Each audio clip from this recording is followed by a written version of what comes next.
నమస్కరిస్తూ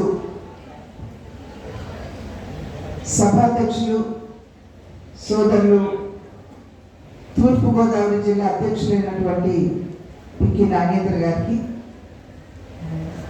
భారతీయ జనతా పార్టీ కేంద్ర కార్యవర్గ సభ్యులైనటువంటి సోదరులు సోమిరాజ్ గారికి, జనసేన నాయకులైనటువంటి శ్రీనివాస్ గారికి, వేదిక ముందున్నటువంటి పెద్దలకి సోదర సోదరి మండలందరికీ ప్రతి ఒక్కరికి పేరు పేరున నమస్కారాలు తెలియజేసుకుంటూ ఈ కార్యక్రమానికి వచ్చినటువంటి విద్యార్థులందరికీ కూడా నా శుభాశీస్సులు అందిస్తున్నాను.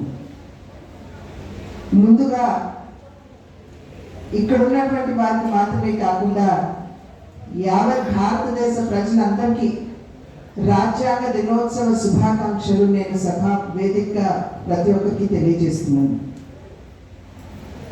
ఈనాడు మనందరికీ తెలుసు, 75 వసంతాలు పూర్తి చేసుకుని 76వ వసంతంలోకి మన రాజ్యాంగం అడుగుపెట్టడం జరిగింది. నవంబర్ 26వ తేదీన మన యొక్క రాజ్యాంగం ఏదైతే ఉందో దాన్ని మనం స్వీకరించడం జరిగింది. అయితే జనవరి 26వ తారీఖున రాజ్యాంగాన్ని ఆచరణలోకి మనమందరం కూడా తీసుకురావడం జరిగింది. ఇందాక పెద్దలు బుచ్చ చౌదరి గారు మాట్లాడుతున్నటువంటి సందర్భంలో ఈ సమావేశంలో ఉన్నటువంటి విద్యార్థులందరికీ వారు వేసినటువంటి ప్రశ్న, రాజ్యాంగం అంటే ఏమిటి, ఎంతమందికి రాజ్యాంగం గురించి తెలుసు, ఎంతమంది విద్యార్థులకి ఈ రోజు యొక్క ప్రాధాన్యత ప్రాముఖ్యత తెలుసు అని చెప్పి వారు ప్రశ్న వేసినప్పుడు సరి అయినటువంటి సమాధానం ఇక్కడ ఉన్నటువంటి విద్యార్థుల నుండి అయితే ఖచ్చితంగా రాలేదు. ఒక రకంగా చెప్పాలంటే విద్యార్థుల్లో అవగాహన కల్పించాలి అనేటువంటి భావనతోటే ఎక్కువ సంఖ్యలో విద్యార్థుల్ని సమావేశపరుస్తూ ఈనాడు ఈ కార్యక్రమం ఇక్కడ మనమందరం కూడా నిర్వహించుకోవడం జరుగుతుంది. ఎందుకంటే ఏ రకంగా మన పూర్వీకులు మన దేశానికి ఒక దిక్సూచిని అందించాలి అనేటువంటి ఆలోచనతోటి మన రాజ్యాంగాన్ని రచించడానికి అన్ని ఆర్టికల్స్ వాటన్నిటిని పొందుపరచడానికి 2 సంవత్సరాల 11 నెలల 17 రోజులు మన రాజ్యాంగకర్తలకి పట్టిందంటే వారు చిన్న పని చేయలేదు అనేటువంటి విషయం ఇక్కడ మనం అందరం కూడా గమనించాలి. వైవిధ్యం మాత్రమే కాదు, సంస్కృతుల మధ్య ఉన్నటువంటి వైవిధ్యం మాత్రమే కాదు, కానీ స్థాయిలో కూడా వైవిధ్యం ఉన్నది అనేటువంటి విషయాన్ని గుర్తించి సమాజంలో ఉన్నటువంటి అందరికీ కూడా న్యాయం చెయ్యాలి అనేటువంటి భావనతోటి, అందులోనూ ఆ రోజుల్లో భారతదేశాన్ని వెనుకబడినటువంటి దేశంగా పరిగణిస్తున్నటువంటి సందర్భంలో సంక్షేమానికి దూరంగా ఉన్నటువంటి వారికి, చీకటి జీవితాలు గడుపుతున్నటువంటి వారికి న్యాయం చెయ్యాలి అనేటువంటి భావనతోటి ఆనాటి మన రాజ్యాంగకర్తలు 2 సంవత్సరాల 11 నెలల కాలం వారి రాజ్యాంగాన్ని సృష్టించడానికి తీసుకున్నటువంటి విషయం మనం గమనించాలి. కనుక అనేటువంటి విషయాలపై అవగాహనతోటి వచ్చే సంవత్సరం రావాలి అని చెప్పి వారు మనందరికీ తెలియజేసినటువంటి విషయం. ఇవాళ మనం చూసినట్లయితే పాశ్చాత్య దేశాలు ఏవైతే ఉన్నాయో సమాన హక్కులు అని చెప్పి ఏవైతే మనం ప్రతిసారి కూడా మాట్లాడుతూ ఉంటాము, ప్రత్యేకించి మహిళలకి ఓటింగ్ రైట్ అనేది మహిళలకి పాశ్చాత్య దేశాలు చాలా అభివృద్ధి చెందాము అని చెప్పినా కూడా వారు మహిళలకి వారి దేశాల్లో ఓటింగ్ రైట్లు ఇవ్వలేదు. దగ్గర 1960 దశకంలో వారు మహిళలకి ఓటింగ్ రైట్ ఇచ్చారు. కానీ మన దేశంలో మన రాజ్యాంగ సృష్టికర్తలు 1949వ సంవత్సరంలోనే ఎప్పుడైతే రాజ్యాంగాన్ని రచిస్తున్నారో ఆనాడే మహిళలతో పాటు సమాజంలో ఉన్నటువంటి బడుగు బలహీన వర్గాల వారికి, వెనుకబడినటువంటి కులాల్లో ఉన్నటువంటి వారికి వారందరికీ కూడా సమాన అవకాశాలు, సమాన హక్కులు ఉండాలి అని చెప్పి ఆనాడే మన రాజ్యాంగ సృష్టికర్తకు పొందుపరిచినటువంటి విషయం. కనుక అంతటి గొప్ప దిక్సూచిగా ఉన్నటువంటి మన రాజ్యం తరువాత ఒక దుష్ప్రచారం దేశవ్యాప్తంగా కూడా కాంగ్రెస్ నాయకత్వంలో ఉన్నటువంటి కూటమి, ఇండి కూటమి అని ఏదైతే అంటామో వారందరూ కూడా దేశవ్యాప్తంగా ఇవాళ ఒక దుష్ప్రచారం చేస్తున్నారు.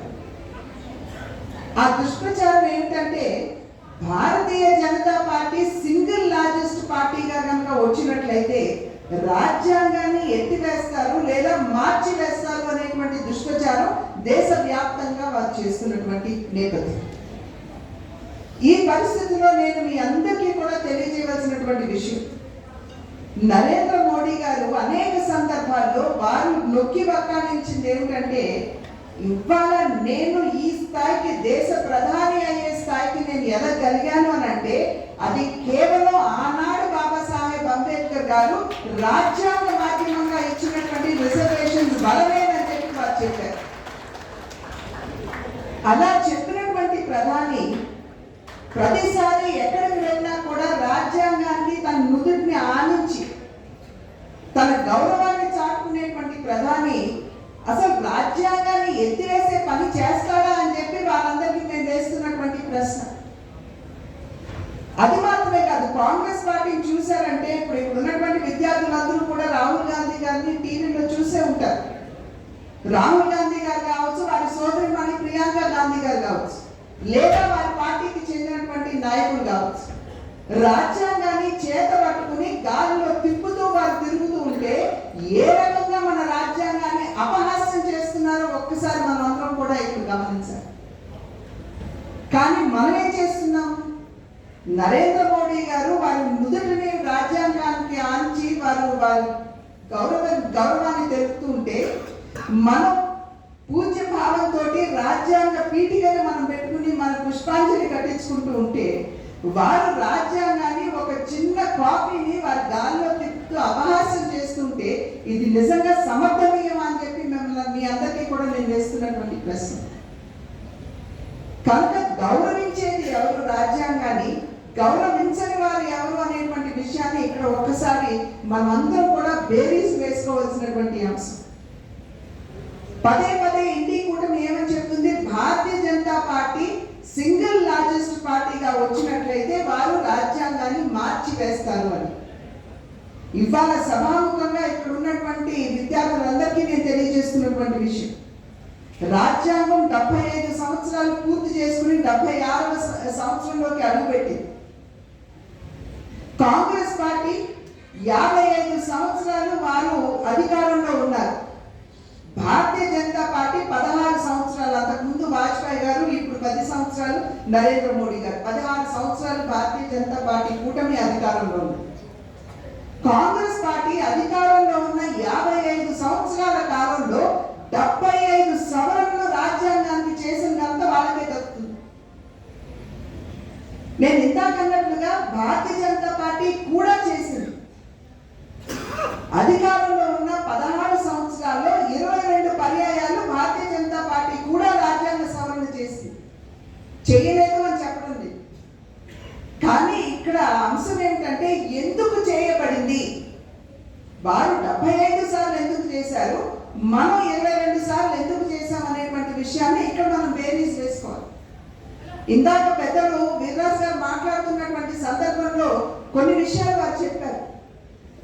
అదేవిధంగా పికి నాగేంద్ర గారు మాట్లాడుతున్నటువంటి సందర్భంలో కూడా వారు తెలియజేశారు ఎందుకు రాజ్యాంగాన్ని కాంగ్రెస్ పార్టీ సవరించింది 75 పర్యాయాలు. మన రాజ్యాంగాన్ని మనం 1950వ సంవత్సరం జనవరి 26వ తారీఖున మనం ఆచరణలోకి తీసుకురావడం జరిగింది. 49వ సంవత్సరం నవంబర్ 26న మనం స్వీకరించడం జరిగింది. కాన్స్టిట్యూయెంట్ అసెంబ్లీలో అక్కడ రాజ్యాంగం ఒక్కొక్క అధికారుల గురించి డిస్కషన్ జరుగుతున్నటువంటి సందర్భంలో నెహ్రూ గారు, దివంగత ప్రధాని జవహర్లాల్ నెహ్రూ గారు ఒక మాట అన్నారు, మనం రాజ్యాంగాన్ని రచించుకున్నాము కానీ రాజ్యాంగాన్ని మనకు అనుకూలంగా సవరించుకునేటువంటి అధికారం